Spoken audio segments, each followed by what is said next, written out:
Hey guys, welcome back with me again in this channel. On today's tutorial, I'm gonna show you how you can make a ghost effect for your clips in CapCut. So here, you just need to get your clip ready and duplicate it, and then set one of them as overlay like this. And now click on the overlay and go to blend, then select the filter. Set the opacity to 50. Click on the check icon and now add keyframes on the overlay at the end and also the start.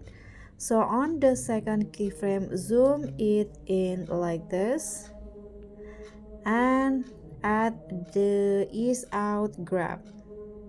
Ease out one, click on the check icon and now go to animation, still on the overlay, out, then select the fade out, set it all the way.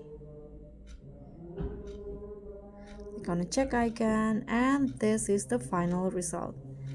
So that's all from me. Thank you so much for watching. Don't forget to like, comment and subscribe. Also click on thanks. Bye.